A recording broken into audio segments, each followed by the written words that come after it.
Bom dia a todos. Cumprimentar o professor Jacques pela realização do evento, pela organização do livro. Quero me juntar aos que me antecederam nos cumprimentos, mas não repetir, porque, embora não seja demasiado, repeti-los. E falar um pouco do capítulo do livro, da maneira como ele foi pensado e porque a temática. É fácil falar depois do professor Luque, que desenhou aí o cenário no qual esse capítulo foi escrito. O meu capítulo tem origem exatamente em 2014. E no slide que o professor Varran mostrou, aqueles que prestaram atenção naquele slide, 2014 é o ano em que a curva dos salários aumenta muito e a do ICMS cai bastante. Nesse ano, eu ainda estava trabalhando no governo do Estado, exatamente no gabinete do governador, na assessoria do governador Alckmin. O governador Alckmin não é uma pessoa que vem do ambiente universitário, ao contrário do que havia ocorrido, por exemplo, no governo Serra, que era alguém que vinha do ambiente universitário e que chegou até mesmo a criar uma secretaria de ensino superior. Então, havia um ambiente muito pouco favorável às universidades. E, em 2014, esse ambiente, diante da crise, especialmente em relação à USP, esse ambiente foi se tornando muito mais visível do ponto de vista negativo. E a autonomia universitária ameaçada. Então, esse é um tema especialmente caro, eu era muito identificada à USP, e esse assunto era um assunto extremamente sensível, especialmente na assessoria do governador.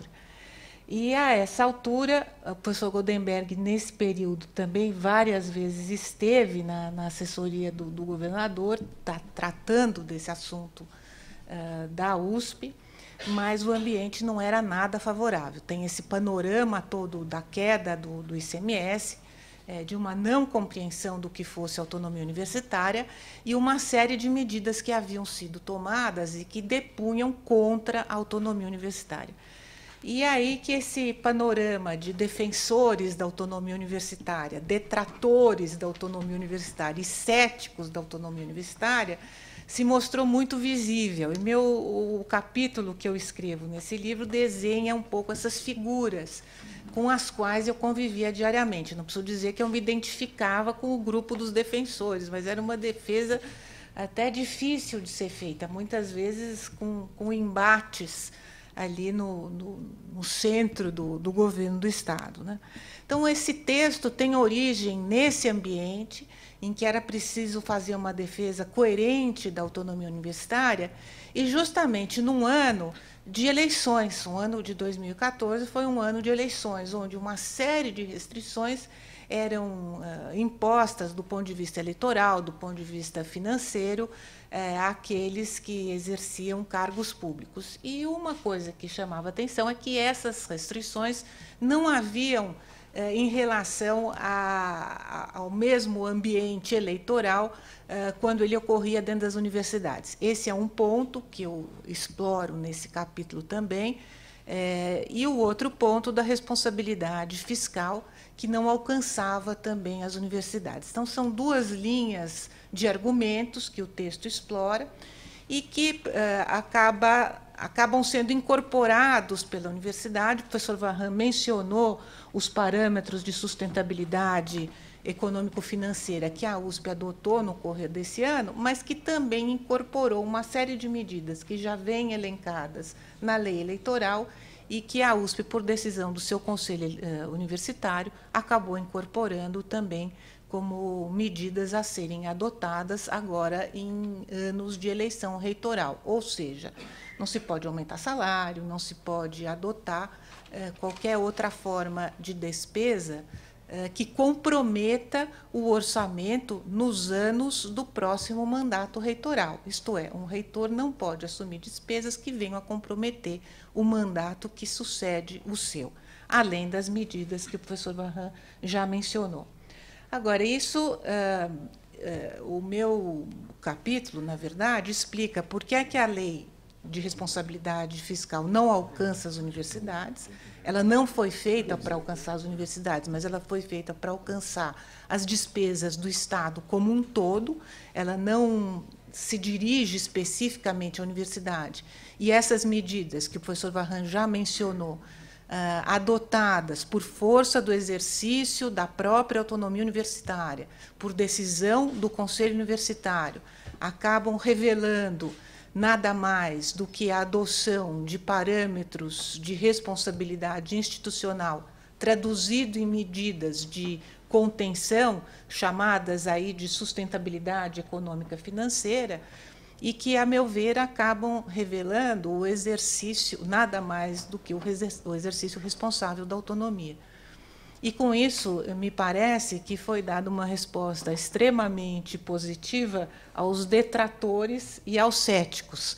Me parece que os defensores aí venceram essa batalha, ainda que depois de 3 anos, mas, felizmente, acredito que vencemos e que a autonomia, sem dúvida nenhuma, sai fortalecida. Mas foi um período no qual, realmente, eu me preocupei muito com a possibilidade de que houvesse uma mudança, porque a nossa autonomia está assegurada por decreto. Embora essa fosse uma medida radical, uma medida que encontraria, frente à comunidade acadêmica, uma reação muito forte, houve momentos em que, diante da crise que se avolumava, se agigantava, ela chegou a ser cogitada. O governo, de fato, não gosta de vinculações e a universidade não é compreendida por aqueles que dela não fazem parte, até porque não é um órgão público como os demais. Ela tem uma série de, digamos, flexibilizações frente ao regime público que os demais órgãos públicos não detêm. Então, é visto como uma espécie de cavalo de Troia, que, de um lado, tem privilégios e, de outro lado, também não entrega tudo o que deveria entregar, como disse o professor Luque, seja do ponto de vista de vagas, seja do ponto de vista de serviços.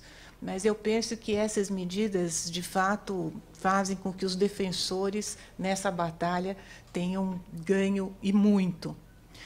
O professor Jacques fez um outro desafio, quais seriam as medidas de governabilidade para os próximos anos, né? E, se eu fosse escrever um novo capítulo, professor Jacques, dessa vez ele iria por um outro caminho. Seria o caminho da profissionalização da gestão. Seria o caminho que veria, a partir daquela ideia dos comitês de busca, de dirigentes e também de assessorias, e que libertasse um pouco as universidades, aí algo mais ousado, que mereceria uma legislação de âmbito nacional, mas que liberasse a universidade um pouco das amarras do regime jurídico público, que acaba fazendo com que nós tenhamos pouca possibilidade de encontrar as pessoas mais talhadas para essa gestão de orçamentos frente a instituições complexas, como o senhor mencionou. E queria cumprimentá-lo, finalmente, pelo nome do livro. Universidade em Movimento revela muito esse processo. A USP encontrou aí o caminho para lidar com possíveis, espero que não, professor Varran, futuras crises, mas a universidade tem movimento. E a gestão, a profissionalização da gestão, me parece, é um dos futuros embates aí com os quais teremos que lidar. Muito obrigada.